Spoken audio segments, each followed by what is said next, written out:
Olá, eu sou Jean Tamazato, presidente do Conselho Executivo do Instituto Brasil Imperial. Farei a apresentação agora do nosso palestrante, já conhecido nos meios monárquicos, que é o professor Gastão Reis. Veterano do plebiscito de 1993 e fundador e foi presidente também do Conselho Consultivo do Instituto Brasil Imperial. A vida de Gastão Reis Rodrigues Pereira é bastante variada. Ele é economista, empresário com atuação acadêmica e também no setor público e privado. Tem créditos de doutorado em economia regional da Universidade da Pensilvânia, nos Estados Unidos. Foi professor universitário do departamento da PUC do Rio durante 12 anos, onde lecionou econometria e história econômica do Brasil. Empresário, presidiu a regional serrana da Firjan entre 2004 e 2008. Foi presidente do CONTUR, do Conselho Municipal de Turismo de Petrópolis. É membro do Conselho Universitário da Universidade Católica de Petrópolis, do Conselho de Assuntos Econômicos da Diocese de Petrópolis, do Conselho Curador da Fundação Dom Sintra e autor de 2 livros: Revela-se Empreendedor, Os Segredos de Quem Faz Acontecer, lançado em 2012, e A Falência da República, Ensaios e Artigos em Busca do Tempo Perdido, lançado em 2017, ambos pela Linotipo Digital. Semanalmente publica artigos na imprensa de Petrópolis, a Tribuna e o Diário de Petrópolis. Na Nacional já publicou no ex-JB e em O Globo. Tem artigos publicados no jornal O Estado de São Paulo, a convite do jornal. É palestrante nas áreas de empreendedorismo, economia, história e outras. Sempre se interessou pela política e pela defesa do interesse público. Em breve vai estar lançando um 3º livro intitulado A História da Autoestima Nacional, uma reflexão sobre república, monarquia parlamentar e o interesse público. O professor Gastão Reis, nessa palestra sobre o legado do índio, do africano e os portugueses, como muitas palestras no movimento monárquico, sempre traz fatos que estavam esquecidos ou fatos novos que acrescentam ao debate nacional e valoriza principalmente a história do Brasil no período imperial, no período monárquico, que tem muitos mitos e muitas narrativas feitas ao longo de décadas de governo republicano e que nos últimos anos tem se acentuado muito isso. Uma narrativa mais ideológica e graças a pessoas como o professor Gastão Reis e uns amigos de outros institutos também, tem quebrado esses mitos, trazendo de uma maneira didática, fundamentada e espontânea assim, a apresentação esses dados tão importantes para o debate nacional. Então, fique com a palestra do professor Gastão Reis, como sempre, ele fala muito bem, é uma pessoa que tem uma didática interessante e vocês vão aprender muito, enriquecer muito, inclusive para o debate em outros grupos. Isso é o nosso objetivo principal, gerar conteúdo para o debate e defender sempre o Brasil Imperial. Até a próxima oportunidade, fique com o vídeo. Obrigado.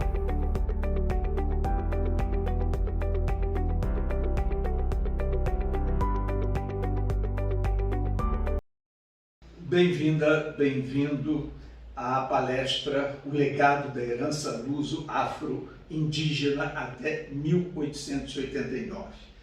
Essa palestra é o último capítulo do meu livro História da Autoestima Nacional, uma reflexão heterodoxa sobre monarquia, república e interesse público. Esse livro deve estar sendo lançado em meados deste ano de 2021. Ele está dividido em 3 partes. A primeira é a construção da autoestima nacional, em que eu faço um retrospecto com muita informação nova, desconhecida, sobre as figuras de Dom João VI, Pedro I, Pedro II, a Princesa Isabel e o Conde. Na segunda parte é a desconstrução da autoestima nacional com a chegada da República. Importante lembrar que não foi apenas a queda de uma dinastia, foi algo muito mais grave. Ou seja, as boas práticas político-institucionais foram jogadas na lata do lixo. E isso realmente foi muito grave. E, finalmente, a terceira parte é a reconstrução da autoestima nacional com a proposta do retorno do parlamentarismo monárquico.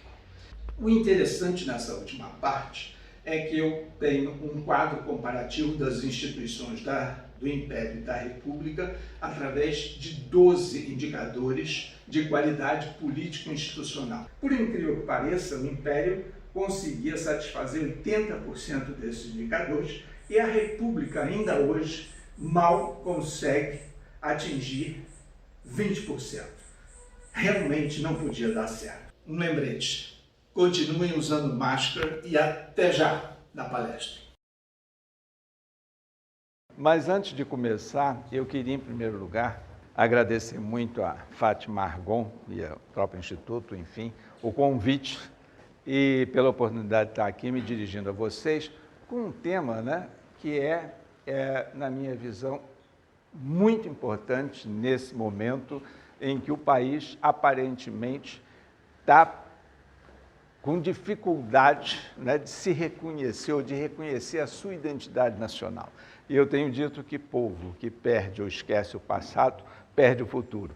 Então, eu acho que é um tema extremamente atualizado. Como é que surgiu essa palestra? Eu estou escrevendo um terceiro livro, né, que é História da Autoestima Nacional, que a República não quer que você saiba. O subtítulo deverá ser da República à Réu Pública sem res pública. Eu acho que isso resume bem o que foi a desastrada experiência republicana, né, brasileira.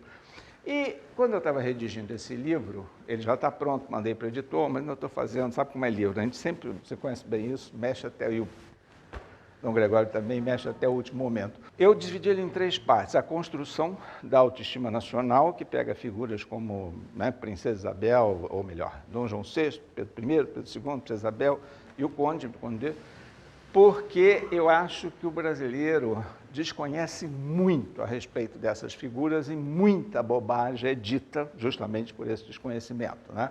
É o que eu chamo apagão da memória do século XIX. Na segunda parte é a desconstrução, né, da autoestima nacional e, finalmente, a reconstrução na direção do parlamentarismo monárquico. No último capítulo da parte 3, eu não fiquei muito satisfeito com o primeiro texto que eu fiz. E aí foi muito interessante, porque quando eu vim aqui, né, e a professora Janaína Perrayon fez aquela exposição, ela me ajudou tremendamente porque vocês vão ver isso aqui, né, a questão do negro como agente histórico. E tem pesquisas extremamente importantes da Universidade Federal Fluminense, que é considerada a melhor do Brasil, ou pelo menos era, não sei se nesse momento, mas tem realmente professores lá da melhor qualidade, e que desenvolveram uma série de estudos em relação a alforrias, enfim, tem um trabalho importante sobre isso. Então, na verdade, essa palestra de hoje, ela está focada nesse último capítulo, né, deixa eu só botar o relógio aqui para eu não me exceder demais no meu tempo. Ela está focada nesse último capítulo do livro. Bom, eu observaria que essas 3 figuras aqui, Dom Nuno Álvares, Henrique Dias e Felipe Camarão, eu pediria que vocês observassem que os 2 estão com uniforme militar. Vocês vão entender por que eu estou pedindo essa atenção, né? Essa palestra foi inicialmente feita em Santa Cruz, no Rio de Janeiro, em outubro, ou melhor, antes em Porto Alegre, a convite lá do IBEM, em agosto de 2019, agora em outubro, e eu estou pretendendo fazê-la em várias oportunidades, né? A questão maior é o seguinte: o que era o Brasil até 15 de novembro de 1889?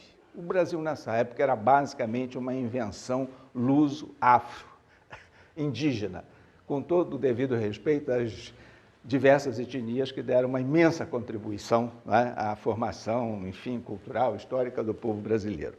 E eu acho interessante que isso vale tanto para descendentes desse tripé, né, básico da nacionalidade brasileira, como também descendentes de alemães, de italianos, enfim, japoneses, e toda uma ampla gama, né, de imigrantes que esse país recebeu. E quem for descendente, pelo menos, de italiano e alemão pode ficar tranquilo, porque na frota de Cabral veio um cartógrafo italiano e veio também um alemão que mexia com a parte dos navios, a parte, né? Enfim. Então, ou seja, tem alguns imigrantes que estão conosco há muito tempo. Eu começaria, está dando boa leitura para todos? O lado heróico esquecido, né? O que foi a Lusitânia? Como é que ela nasce? É interessante chamar a atenção para isso, porque ela teve 600 anos de ocupação pelos romanos, século III a.C. e até o século III depois de Cristo. Depois foram mais 200 anos dos visigodos, que era um povo de origem germânica, e finalmente 800 anos de ocupação pelos árabes. É interessante chamar a atenção para um ponto, que o português está muito habituado a conviver com gente de tez clara, né? Os dois primeiros povos, e de tez morena, que são os árabes. Ou seja, essa capacidade é uma coisa que faz parte da cultura, né, lusitana, parte da cultura do povo português. E é interessante que Dom Afonso I, numa batalha séria, né, ele realmente consegue derrotar 5 reis árabes, que são aqueles 5 escudos que a gente observa nas armas de Portugal até hoje, e ele passa a se titular Rex Portucalensis, né, reis de Portugal. Isso 1130. Mas, realmente, em todo esse período histórico, havia sempre a tentativa da Espanha de abocanhar Portugal. Ela já tinha abocanhado 7 reinos que formaram o que hoje é a Espanha e sempre querendo fazer a mesma coisa com Portugal. E o ponto final dessa tentativa espanhola aconteceu nessas 3 batalhas, que são batalhas muito próximas, né? A Batalha de Atoleiros, em que a infantaria portuguesa derrota, né, a cavalaria pesada espanhola, com uma diferença de 4, 5 espanhóis para 1 português, né? Depois na Batalha de Aljubarrota e, finalmente, a Batalha de Valverde. Nota que as datas são muito próximas, né? 1384, 1385, essa também em 85. Nessa Batalha de Valverde, tem um fato muito interessante, em que os portugueses, a despeito do heroísmo, estavam quase perdendo essa batalha. E, de repente, né, chega ali um escudeiro aflito e encontra Dom Nuno Álvares, que é uma figuraça em termos, né, digamos, da história portuguesa, e diz: nada de orações que morremos todos. E incrível é a calma com que responde Dom Nuno, né? Amigo, ainda não é hora, aguardai um pouco e acabarei de rezar. É muita calma, né? O pau comendo e ele dizendo isso. Enfim, ele sai dali, dizem, com o rosto iluminado, e vence milagrosamente essa batalha, porque a coisa estava ficando preta. Essa figura aí, eu fiz questão de trazer essas duas. Deixa eu ver se eu consigo ver melhor do lado de cá. Eu acho que sim. Essa figura, sim, talvez seja o grande herói, realmente, português. Camões menciona Dom Nuno em Os Lusíadas 14 vezes, né? E numa delas diz o seguinte: ditosa a pátria que tal filho teve. Bento XVI, séculos depois, o torna santo em 26 de abril de 2019, né? Como São Nuno de Santa Maria. Eu chamaria a atenção para a morenada de Dom Nuno Álvares, que, de certa forma, antecipa a morenice brasileira, né? E quem quiser se aprofundar um pouco mais nas grandes conquistas de Portugal, tem um texto, eu acho que é de um autor inglês, o Roger Crawley, como uma nação pequena e pobre forjou o primeiro império global.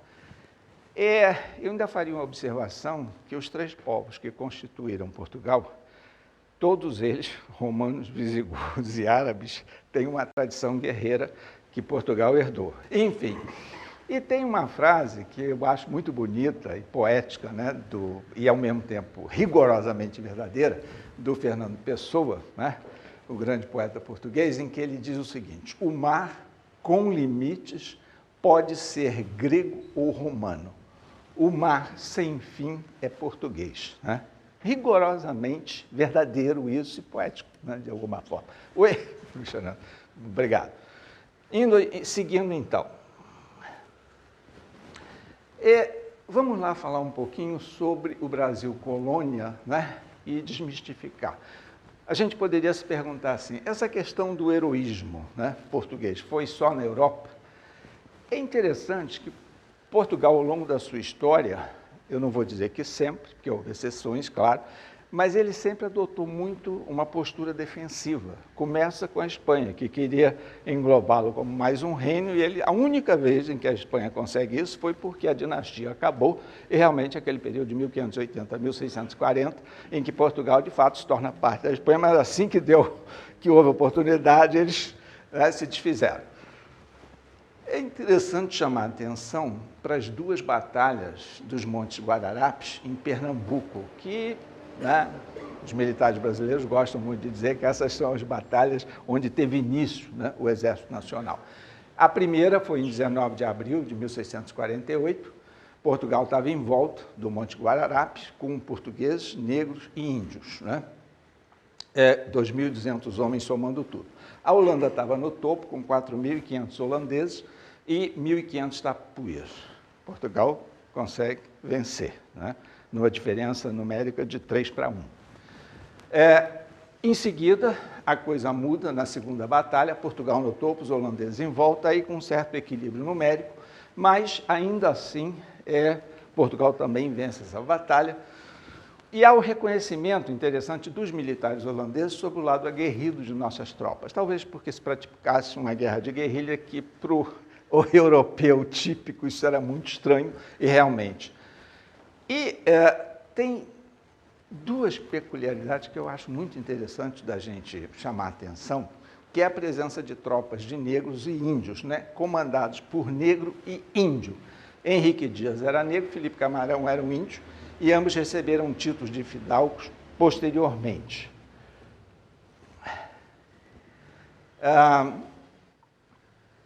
É importante chamar a atenção para o fato de que ambos eram alfabetizados. Felipe Camarão conhecia alguma coisa de latim, porque foi educado pelos jesuítas, que já estavam lá desde aquela época.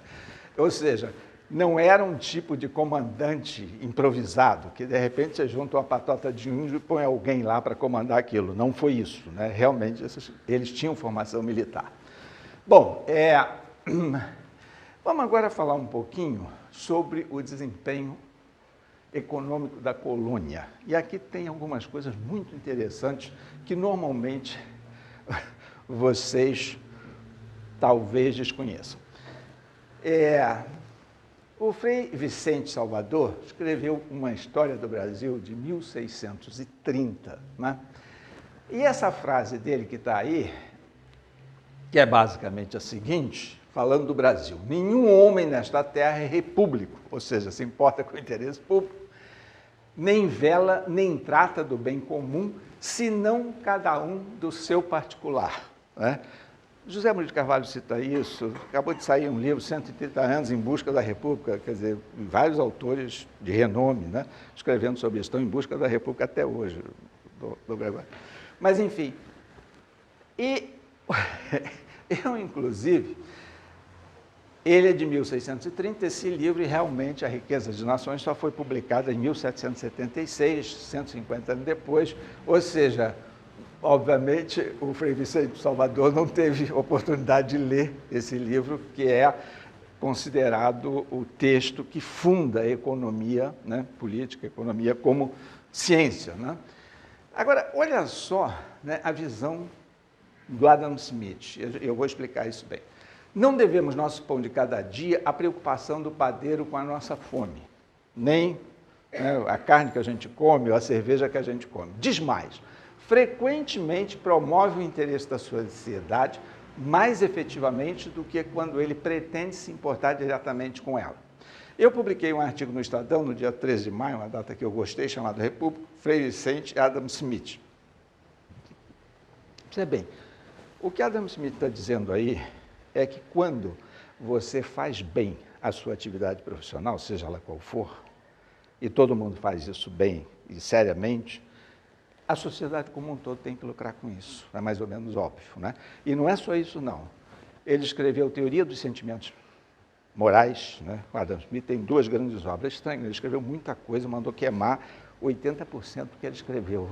Estranho essa decisão dele, insistiu com 2 amigos que acabaram, aí queimaram mesmo. Mas nessa ele manifesta, digamos assim, qual é a mecânica para fazer uma economia funcionar bem e se preocupa muito justamente com a concorrência, que leva à redução dos preços e isso permite atingir uma massa de consumidores muito maior. Essa preocupação do Adam Smith com quem está lá no primeiro degrau da escada é permanente. Eu estou dizendo isso para ressalvar, porque uma frase como essa, fora de contexto, pode dar.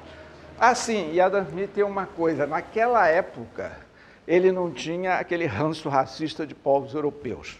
Ele achava, por exemplo, que a questão de raça era irrelevante. O que importava mesmo era uma boa escola, uma boa formação, e é isso que faz um país avançar ou retroceder. Bom, e como isso funcionou? A resposta de Jorge Caldeira, em seu livro História do Brasil com Empreendedores, ele diz que funcionou bastante bem. E a gente vai entender como é que isso foi. Ele primeiro faz um desmonte da visão, né, do latifúndio todo-poderoso de sermos apenas uma economia de base exportadora. Né? E há uma coisa curiosa, uma estranha sintonia entre as visões de Caio Prado Júnior, que é um autor marxista, e também do Oliveira Viana, que é monarquista conservador. Ambos achavam que o Brasil tinha esse latifúndio imenso, e o sujeito que estava ali no redor era só um pau-mandado. Olha só, é aquela coisa de gringo que nesse ponto eu aprecio. Tem uma pesquisadora americana chamada Ray Jean Del Flory. Ela fez um estudo sobre o período colonial, né, intermediário, os plantadores, né, de cana, de tabaco, comerciantes e artesãos em Salvador e no Recôncavo, no período que vai de 1680 a 1725. Ela tem uma sólida base empírica. O que ela fez? Ela foi para cartórios, ver nascimentos, mortes, investigando como é que era, o que acontecia, e também foi para os cartórios, para ver, por exemplo, inventários, o que acontecia, porque o Brasil já nessa época tinha situações de negros forros que enriqueciam. Né? Quer dizer, aqui é uma peculiaridade bem nossa, que o negro forro liberto, ele podia ter escravos, né? Coisa que no caso americano isso nunca existiu. Né? Enfim, não era um negócio ligado, né, exatamente à cor. Né? Bom, o que aconteceu nessa época é muito interessante, porque o Brasil era imensidão. Apesar de se falar muito que a coroa portuguesa controlava tudo, a verdade é que não controlava pela extensão territorial. A turma estava... Se o dono do engenho começasse a encher muito a paciência, né, de alguém que trabalhasse com ele, não sei se avançava mais um pouco, ia fazer uma lavoura mais adiante, fora das terras do nosso amigo. Ou seja, a Jean Del Flory mostra isso nesse estudo dela de maneira bastante interessante, como é que essa coisa se dava naquela época. Havia muito mais uma troca de interesses e não um processo propriamente de subordinação, como essa turma marxista adora. E, de fato, no início da colônia, havia uma certa falta de moeda. Quando chega o século XVIII, você teve o século do ouro. E o século do ouro propiciou, né, o ouro em pó, que virou moeda. E olha que coisa interessante, né? A renda per capita do Brasil, né, no final do século, 1800, chegada de Dom João VI, o período que ele teve aqui, nós tínhamos uma renda per capita muito no mesmo patamar da renda per capita americana. E olha o que estava acontecendo, uma economia que não tinha muita intervenção do governo, irrigada pela moeda, o ouro, que tornou as transações muito ágeis. Interessante porque o país ia indo bastante bem. Logo, onde a tão decantada asfixia da burocracia portuguesa sobre a economia. Bom, e tem mais, não é só isso. Portugal tem uma tradição que vem da época dos romanos, passou pelos visigodos, foi, enfim, passou também pelos árabes, que eram os conselhos. É curioso que sejam escritos com C, né? A gente está habituado ao conselho com S.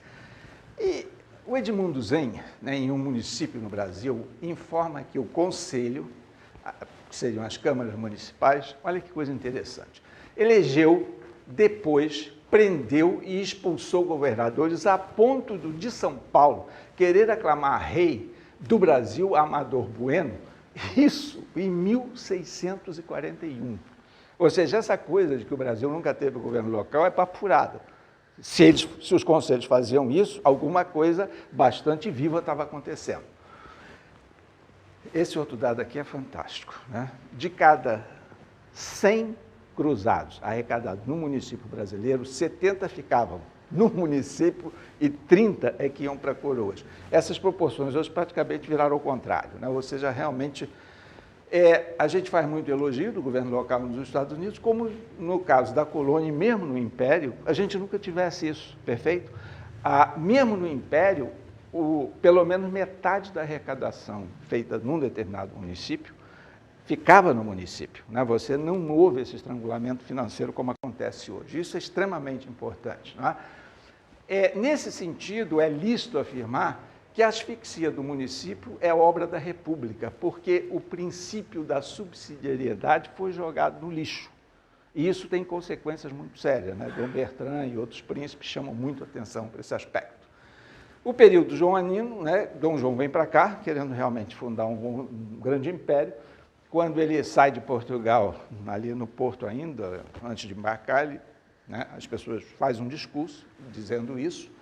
E ele, indiscutivelmente, deu ao Brasil musculatura política e institucional para a independência ao aconselhar o filho a lançar mão da coroa antes que algum aventureiro o fizesse, né?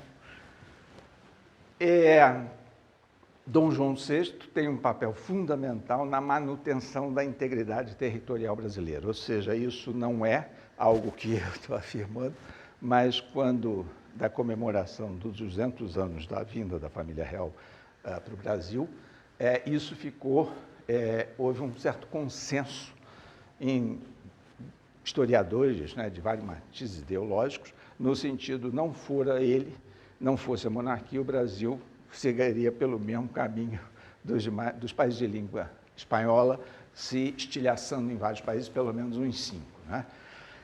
E é interessante, e eu gosto de citar isso, que a Constituição de 1824, Afonso Arinos, quando da comemoração dos 150 anos da Constituição, ele diz que foi a melhor Constituição que o Brasil já teve, né? E ele era professor de Direito Constitucional. E mais que isso, Luiz Felipe de Orleans Bragança, que tem um curso de cientista político numa grande universidade americana, ele diz que também foi a mais liberal. E é uma pessoa qualificada, não é porque é príncipe, não, é porque ele estudou o assunto e realmente sabe o que está dizendo. Ou seja, e aí tem 2 depoimentos que eu gosto de citar, que é do Leôncio Basbaum e Antônio Paim. O Leôncio Basbaum escreveu em 4 volumes uma chamada A História Sincera da República. O que é curioso ao ler esse livro é que ele passa grande parte do livro desculpando a República, né? Ou seja, é uma coisa curiosa, ele é um autor marxista. E o outro é um professor, né, Antônio Paim, já idoso, está vivo, deu uma entrevista recente à revista Época, foi professor de filosofia na PUC-Rio, uma pessoa de peso, tem uma obra vasta e tal. E foi interessante porque o Antônio Paim foi comuna de carteirinha, ele viveu na União Soviética. Depois voltou para o Brasil, foi para a PUC-Rio, eu acho que ele teve bons eflúvios lá e realmente viu a loucura que aquilo era. Esse negócio de que a luta de classe é o motor da história, eu sempre digo, pode ser, mas é o motor enguiçado da história, como já foi devidamente, né, comprovado.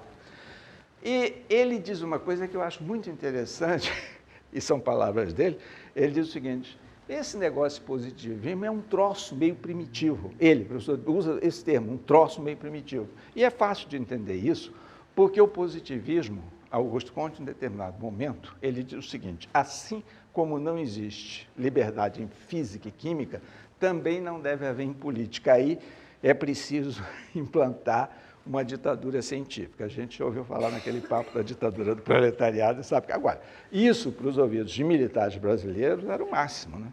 Entende? Isso realmente não foi só militar que, digamos, caiu no conto da sereia do Augusto Conte, não. Muito civil também. Getúlio Vargas, né, foi um positivista ferrenho, típico de um ditador, né? Nenhuma coisa. E aí aconteceu uma coisa muito curiosa, que o Gustavo Franco, inclusive quando eu passei a dar aula de História Econômica do Brasil, né, lá no Departamento de Economia da PUC-Rio, eu fui para lá a convite dele. Eu já dava aula de introdução à econometria, né? Mas eu não sei o que houve, um fim de semana, ele escreveu um artigo corrido, de qualquer maneira, eu digo isso, não é? E eu acabei, o título do artigo dele era A Visão do Precipício, né? E eu fiz uma réplica que eu intitulei Do Precipício da Visão, porque, efetivamente, o Gustavo Franco faz uma série de afirmações que não batem com fatos históricos. Para mim, e ele é uma pessoa que eu respeito intelectualmente, mas o que a gente vai fazer? Vai simplesmente calar a boca? Não faz sentido. Vamos lá. Ele começa falando do Câmara Cascudo, né? Enfim, historiador, né? E que diz o seguinte: o Brasil não tem problemas, apenas soluções adiadas. Eu só acrescentaria ali o Brasil republicano. Mas, de fato, até aí eu estou de pleno acordo com o Gustavo. Agora, olha só a sequência da coisa. O Brasil tem o que a gente poderia chamar uma coleção de décadas perdidas ou a síndrome dos 30 anos. Foram 30 anos para acabar com a aprovação automática, né? Mais outro tanto para fazer a reforma da Previdência, que felizmente deve ter sido alguma coisa divina que aconteceu e conseguiram fazer, e quase 3 décadas para pôr fim à inflação, mas mesmo assim sem as reformas tributárias da Previdência que o Fernando Henrique Cardoso não conseguiu fazer, com toda a habilidade que ele tinha, politicamente falando, não é? Bom, e aí ele segue. Em determinado momento, ele fala da interrupção tardia do tráfico negreiro. Havia, sim, na Inglaterra, uma sociedade preocupada com essa questão do tráfico, mas havia também os interesses do governo inglês. Nesta mesmíssima época, nas 2 guerras do ópio, que a Inglaterra, obviamente, venceu, para vocês terem noção, 1/6 das receitas do Tesouro Inglês vinha do comércio do ópio, né? Quer dizer, qual é a moral para vir com esse papo de agora vocês têm? Não, no fundo, a causa era econômica. Tira a mão de obra escrava porque é mais fácil a gente concorrer nesse outro esquema. Bom, aí ele também fala da lerdeza, né? O Brasil foi o último país a assinar a Lei Áurea. Pessoal, tem um estudo recente de um professor da Universidade de Minas Gerais, em que o artigo se chama Alforrias mesmo. É impressionante digamos assim, a quantidade de alforrias que aconteceu no Brasil, né? Por exemplo, e isso foi num crescendo que, quando a Lei Áurea é assinada em 13 de maio, né, de 1888, 95% das pessoas de origem africana no Brasil não eram mais escravas. Ou seja, Dom Pedro II e a princesa Isabel trabalharam e muito, ao invés de jogar um país numa guerra civil, como aconteceu nos Estados Unidos, em que morreram 630 mil homens. Nunca na história americana eles perderam tanta gente, não é? Enfim, bom, aí ele diz que a abolição foi oportunismo político. Mas como oportunismo político, se tanto a princesa Isabel quanto Dom Pedro II passou décadas brigando por isso ferrenhamente, não é? E é estranho, porque, diz ela, 1000 tronos houvera, 1000 tronos perderia para libertar uma raça. Então, se for oportunismo, o tiro saiu pela culatra, não é? Porque acabou perdendo o trono. E o ponto mais frágil dele é que ele computou a última década do século XIX como se fosse uma década republicana. Olha a maluquice que ele acabou dizendo.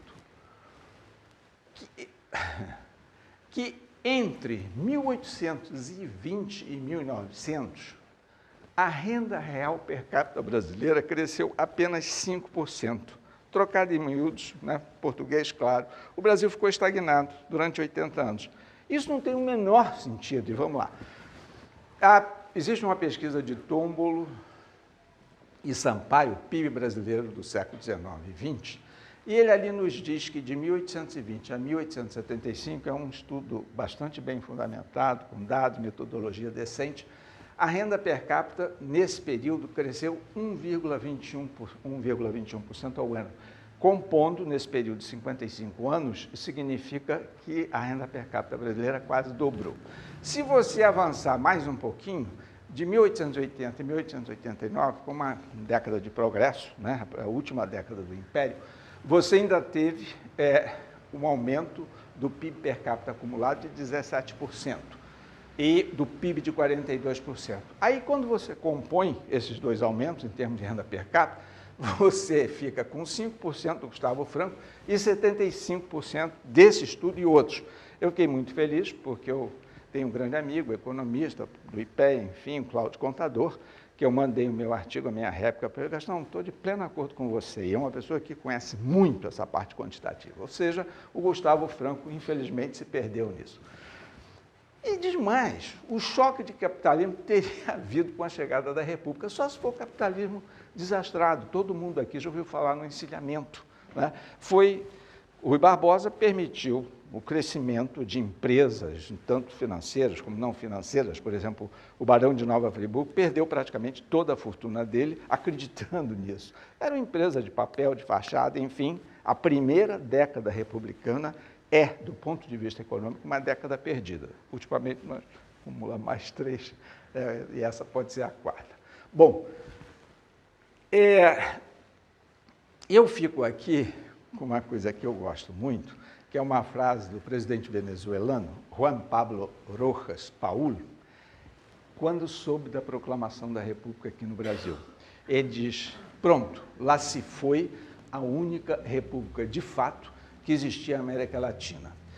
Eu diria que esse é um debate muito simplista aqui no Brasil entre república e monarquia. O debate substantivo é entre regimes que conseguem preservar o interesse público, o bem comum, e regimes que não o conseguem. Tem um autor inglês, autor de um calhamaço chamado On Politics, né, do Alan Bryan, né, da política, 900 páginas, passou 30 anos escrevendo esse livro, e, em determinado momento, ele diz assim, nada é mais republicano, para usar o formato latino, do que o trato da coisa pública na Inglaterra, que é uma monarquia. Ou seja, se a gente, inclusive, comparar as 4 principais monarquias europeias com as 4 principais repúblicas, você vai ver que as repúblicas, ou melhor, as monarquias, tanto indicadores econômicos, sociais, culturais, levam a melhor. Inclusive, em média, a renda per capita é 15% acima, e você está dentro do mesmo contexto histórico-cultural que é a Europa, né? Bom, vamos em frente. E aí entra uma coisa que eu dei destaque, que é a figura do negro como agente histórico, né? Isso aí foi muito boa, aquela palestra, né, dela. Enfim, aliás, o livro de você e do Coisa está magistral, porque acaba com aquela conversa mole de que a princesa ali, né, Isabel não estava preparada, né, para assumir o trono, muito pelo contrário, o que não estava preparada era a República, né? Enfim, mas voltando. Há uma coisa interessante, porque essa visão do negro como agente histórico, tem aí um cheiro marxista nesse troço, mas não era, e não uma coisa sem vontade, né? Alguma coisa, enfim. Eu me lembro dos meus tempos lá na IPGE, a Escola de Pós-Graduação, eu tinha uma visão muito negativa do imigrante. É aquele cara que não deu certo, né? Lá no país de origem dele, teve que mudar para outro e tal. Essa é uma visão muito ruinzinha. Eu tive um professor que veio da Universidade de Chicago e nos indicou um texto para debate em sala falando sobre o imigrante. Na verdade, o imigrante é um indivíduo com alto nível de iniciativa individual. Se no meu país eu não estou conseguindo sobreviver, eu vou mudar de país, mas eu vou em busca do meu sonho. E isso é uma coisa interessante, porque observe bem, a fuga das fazendas para os quilombos reflete o mesmo espírito do imigrante livre. Você fala, mas como ele é escravo? Não, ele está saindo de uma fazenda onde ele é escravo e está indo, né, para um quilombo, onde ele tenta realizar o sonho de liberdade dele. Ou seja, Isso é uma coisa importante no sentido de reconfigurar o papel do negro ao longo, né, dessas 3 décadas. Né? E eu me lembro, e aí vai aqui o meu débito com a palestra da professora Janaína Perrayon, né? E existe, né, o Jacob Gorender, que tem um texto muito famoso chamado O Escravismo Colonial, e ele bate muito no conceito de anomia. O que ele quer dizer com isso?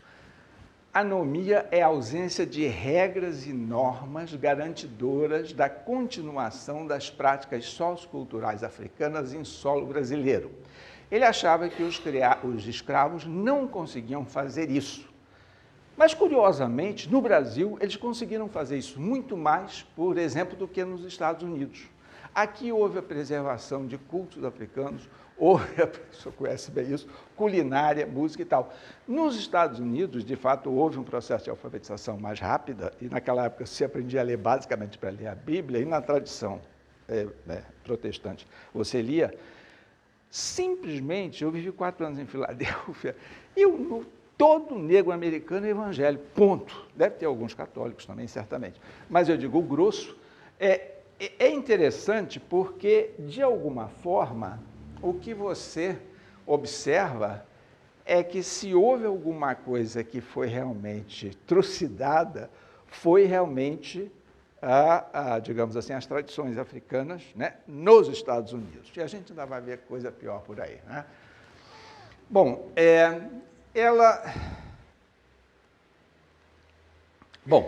eu só lembraria, por exemplo, todo mundo deve estar pensando aí no jazz. Eu lembraria que o jazz é basicamente em cima de um instrumento de sopro. O instrumento de sopro não é típico da África, né? Típico é o tambor, enfim. Então, não estou tirando o mérito, né, dos grandes, enfim, negros que fizeram, né, o jazz e que realmente é fantástico. Bom, aí entra aquela história, né, que na senzala seria um local de muita promiscuidade, porque você tinha um desequilíbrio muito grande entre homens e mulheres. A mesmíssima coisa acontecia com a população branca. E 2, essa coisa de você estudar coisa assim por cima.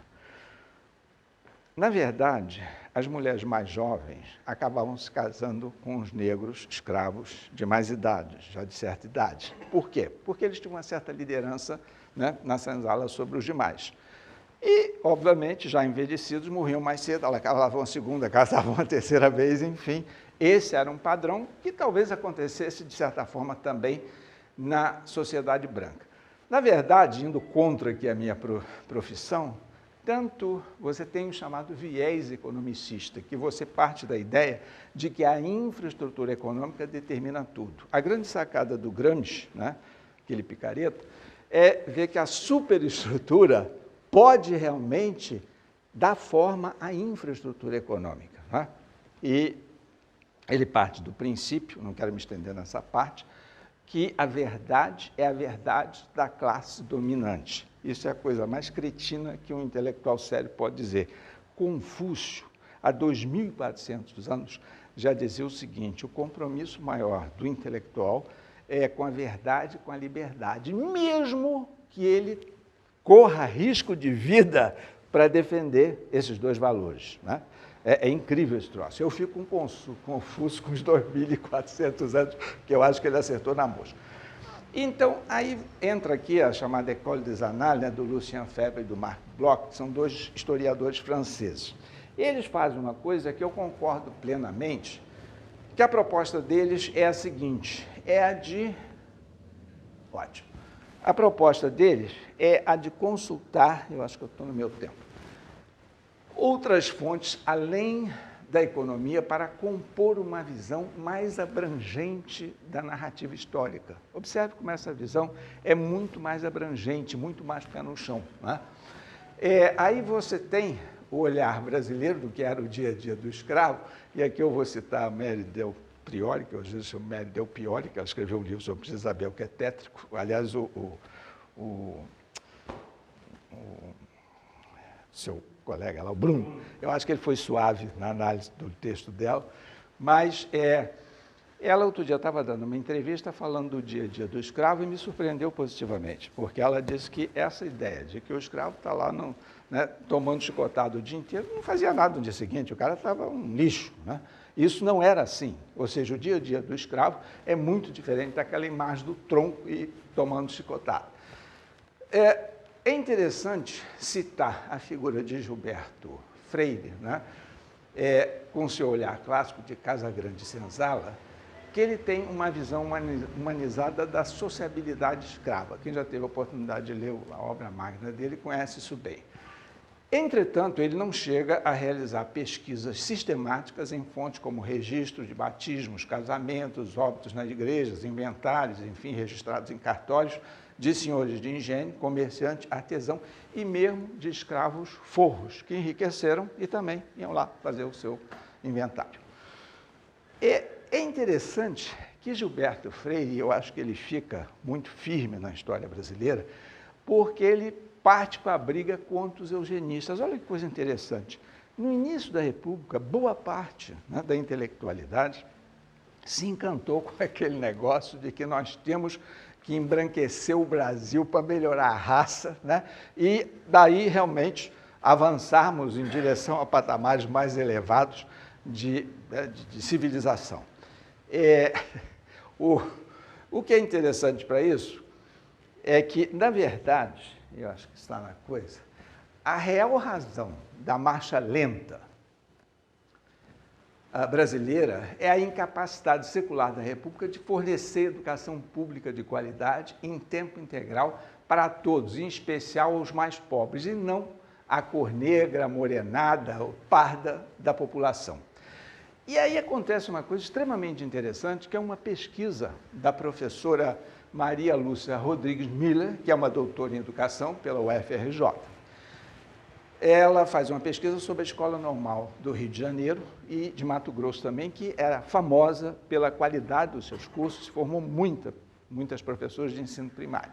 Olha que coisa interessante. Ela pega as fotos, né, das turmas de 1920 e nessas fotos você tem a presença de negros, professores mulatos negros, você tem a presença de diretores negros. E quando você vai vendo as fotos, né, 1930, 1940, elas vão embranquecendo, né? É uma coisa curiosa isso. Mais a pouco eu vou falar numa outra pessoa que também chama a atenção de como esse processo, né, de mistura de eugenia, né, entrou também muito desfavoravelmente. Eu ainda vou comentar mais alguma coisa sobre essa questão do negro. E mais, o engavetamento das reformas propostas pelo Visconde de Ouro Preto, o último presidente do Conselho de Ministros do Império. Eles pretendiam assentar os negros ao longo das ferrovias. O Brasil tinha, na época, 10 mil quilômetros de estrada de ferro, era uma das maiores redes do mundo. E observe bem, eu vou depois falar alguma coisa sobre o imigrante em Petrópolis. Limitar o excesso a bem de raiz, mais educação de qualidade, é a receita certa para dar errado. Foi isso que acabou acontecendo.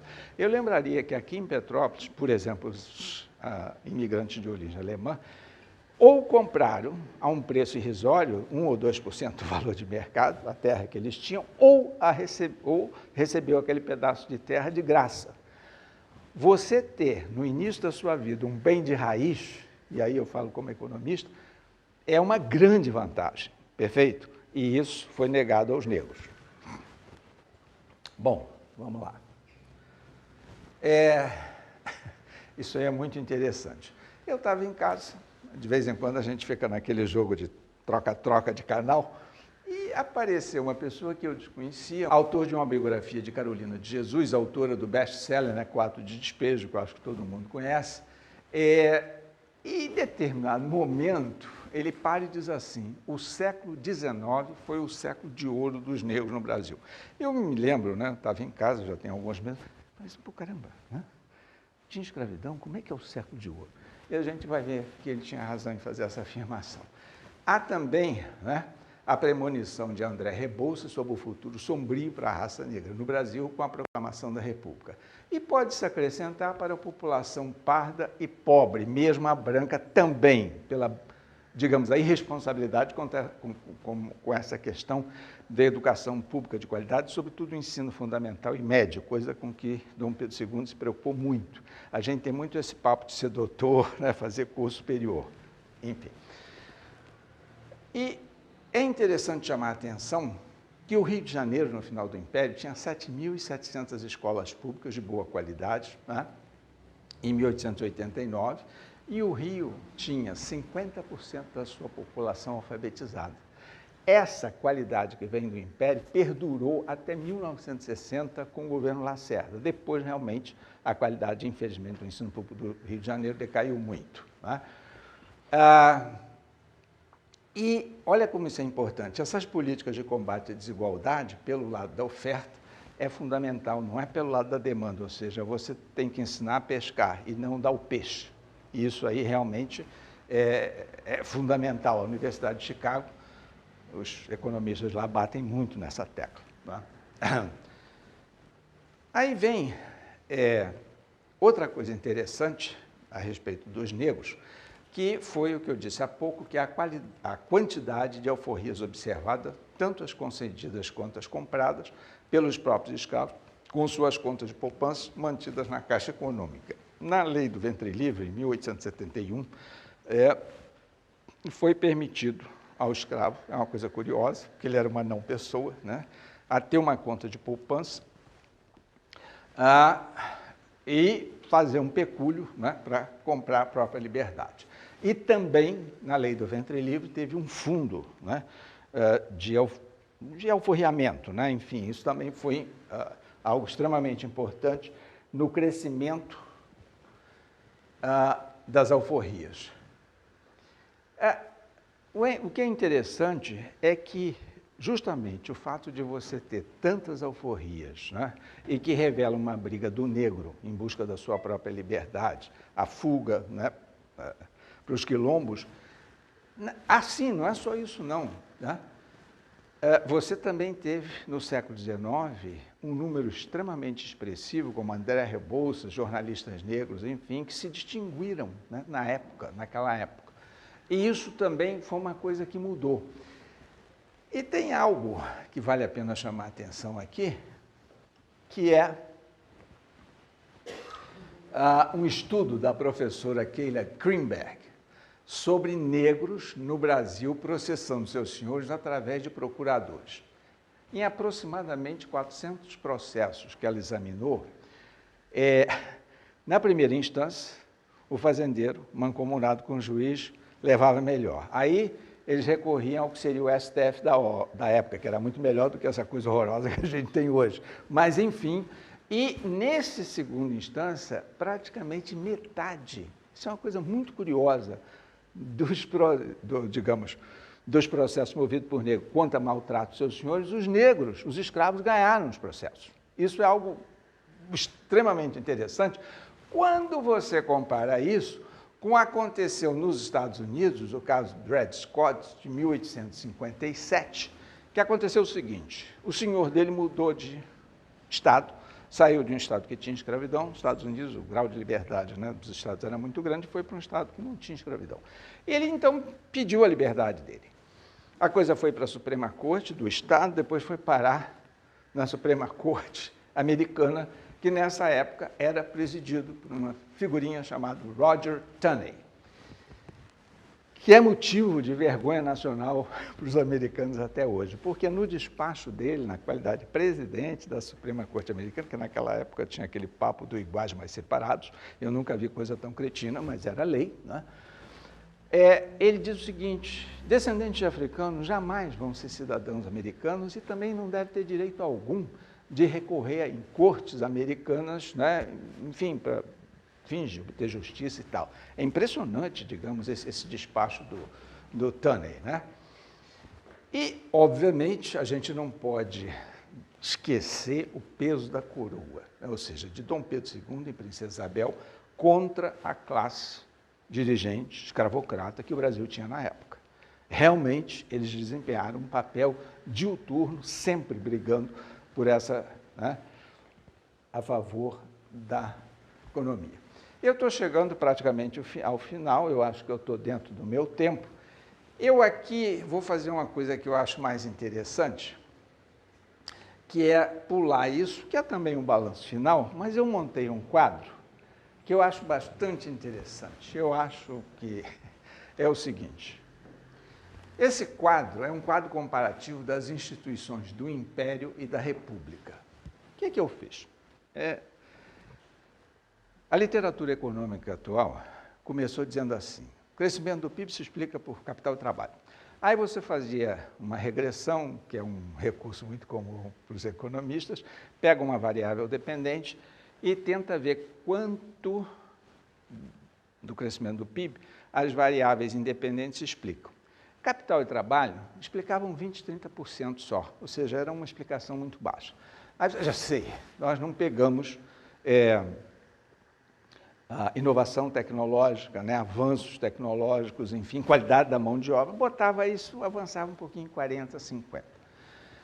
Os estudos mais recentes nos dizem que o grosso da explicação do PIB, o crescimento sustentado do PIB de um país, ele se dá em função da qualidade institucional do país, ou seja, é a qualidade das instituições de um país, onde realmente o investimento em capital humano é fundamental, né, é que realmente separa o joio do trigo. O que eu fiz aqui? Isso aqui eu vou escrever até um artigo sobre isso. Eu listei aqui 12 indicadores, né, e fiz um comparativo do que aconteceu no Império e do que aconteceu na República, né? Pessoal, isso não tem nada a ver com a minha posição em defesa do parlamentarismo monárquico. Eu estou em cima de fatos, tá? Não tem nenhum saudosismo monárquico. Não é surpreendente o que eu vou dizer. Olha só, vamos lá. Plena liberdade de imprensa, de expressão e de pensamento. Foram 50 anos. Pedro II, imprensa se combate com imprensa, né? Não é esse negócio. O sim da República é por causa dos altos e baixos. República da Espada, 4 anos com os militares, logo após a proclamação. Veio ditadura de Vargas, depois veio golpe de 64, mais 21 anos, né, de ditadura, enfim. Ou seja, é uma liberdade de imprensa muito capenga. Vamos lá. Educação pública de qualidade. O Império teve, a República não, até hoje. É fato que o Império não conseguiu dar uma educação ampla em termos quantitativos. Agora, onde houve o Rio de Janeiro, por exemplo, a educação era de muito boa qualidade e mais. Isso é quase inacreditável, Dom Gregório. O salário de um professor em 1889, no Rio de Janeiro, em termos atuais, os professores de ensino fundamental médio ganhavam o triplo do que eles ganham hoje, né? É algo difícil, né, da gente entender. Moeda estável. Durante todo o Império, a inflação oscilou entre 1% e 1,5% ao ano. Durante a Guerra do Paraguai, a inflação foi mais elevada, mas também aconteceu a mesma coisa nos Estados Unidos com a Guerra da Secessão, né? A gente sabe que a República não se caracterizou muito por moeda estável. Pessoas de mais idade como nós, né, enfim, lembramos dos altos e baixos. Só mais recentemente é que, de fato, desde 94 para cá, é que a coisa, né, passou a ter uma certa estabilidade. E, na época, o Plano Real ainda tinha acabado de sair lá da PUC-Rio, e eu me lembro que os professores lá foram para o Fernando Henrique e disseram o seguinte: presidente, se a gente não fizer a reforma bancária, o Plano Real vai fazer água. Por quê? Os governadores, né, todo o Estado brasileiro tinha um banco comercial e um banco de investimento. O que acontecia? Os governadores pegavam papel, entulhavam nos bancos e pegavam a grana. Ou seja, o Brasil não tinha uma casa da moeda, ele tinha 27 casas da moeda. Como é que você controla a inflação? Não dava, e realmente fecharam todos, né? Tanto os bancos comerciais. Voto distrital puro, né? O Império teve e a República não tem até hoje. Traduzido em miúdo, o voto distrital puro obriga o parlamentar, vereador, estadual, federal, todo mês ir ao seu distrito eleitoral prestar conta do que está fazendo. Você dá uma coisa. Você imagina um deputado federal chegando hoje no seu distrito eleitoral e dizendo o seguinte: olha, pessoal, faz de conta que vocês são os eleitores, eu estou propondo aqui o seguinte: eu vou dar lá uma verbinha de 1,2 bi, para financiar a minha campanha, né, no ano que vem e tal. Eu imagino que o sujeito tivesse a cara de pau de chegar para os seus eleitores dissesse isso, ele ia ser comido vivo no Distrito Eleitoral. Ninguém. Como ele só vai lá a cada 4 anos, acontece essas coisas malucas. Né? Recall, que é a remoção do parlamentar. Isso realmente não existia no Império, mas existia o poder moderador, porque podia ser dissolvido o parlamento, né, e convocado imediatamente eleições, sempre ouvido o Conselho de Estado. É interessante que o poder moderador sempre foi exercido com moderação, ou seja, o imperador, antes de tomar uma decisão, ele sempre ouvia o Conselho de Estado. Se há uma coisa que Dom Pedro II não foi monocrático. Talvez na Guerra do Paraguai, ele foi bastante duro, porque ou Solano Lopes saía daqui, se exilava na Europa, ou a gente vai caçar esse cara. Ele não queria, porque dali a pouco podia ter outro problema, enfim. Mas é um dos poucos episódios em que ele foi muito duro. Sistema parlamentarista. O Império teve, ainda que não fosse perfeito, mas funcionava razoavelmente bem. A República não teve. Só na década de 1960, aquele parlamentarismo de ocasião, aquela maluquice completa de um sistema eleitoral que permite a você votar no Jango, no Jânio, e votar no vice, o Jango, que era de outro partido. Isso não tem o menor sentido. Nunca isso foi possível, por exemplo, na tradição americana. Se você vota para presidente, o vice dele está amarrado, e ponto. Né? Por que isso que é absurdo? Se o Jânio, com todas as doideiras dele, tinha um perfil conservador, como é que você pode eleger um vice que está a fim de fazer revolução, enfim, que não tem nada a ver? É inacreditável, isso acabou também no Brasil, felizmente. Corrupção sob controle.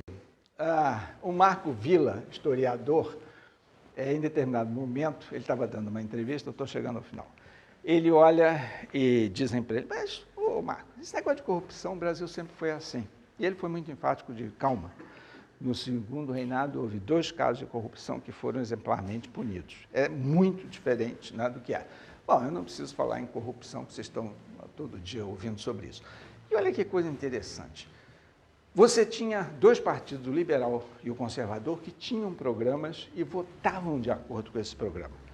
O William Summerhill é um gringo que fez um estudo das votações no Parlamento do Império na última década do Império. E ambos passaram galhardamente no teste de ter programa e votar de acordo com o seu programa. Eu não quero nem falar se você for fazer o mesmo teste nos atuais partidos políticos que o Brasil tem hoje. Né?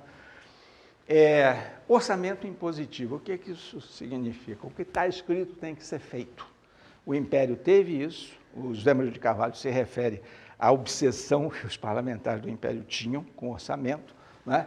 E coisa que o Brasil nunca respeitou, nunca levou isso a sério, a ponto, na década de 60, 70, tinha um chamado conta-movimento no Banco do Brasil. Isso era o seguinte, assim como existe o 007, que é o agente de Sua Majestade, que tem, né, o direito de matar, essa conta-movimento no Brasil dava ao governo o direito de gastar a rodo, porque o Banco do Brasil aguentava o tranco. Isso é uma doideira completa. Bom, confiança, né, que é o pilar das instituições, isso havia realmente no Império. Você olhava para a figura de Pedro II com respeito. Tem a história de um negro que foi para a guerra, voltou, foi liberto, né?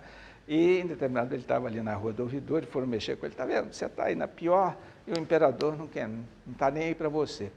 Olha a resposta, né, que o ex-escravo disse, eu estou assim porque ele não sabe. É muito interessante que Pedro I, às sextas-feiras, ouvia quem quisesse falar com ele. Dom Pedro II, todo sábado, de 5 da tarde às 19 horas, ouvia qualquer pessoa que quisesse lá falar com ele. Ou seja, esse negócio de dizer que nós tivemos uma monarquia em que o povo estava desconectado, né, enfim, do imperador e tal, isso nunca existiu.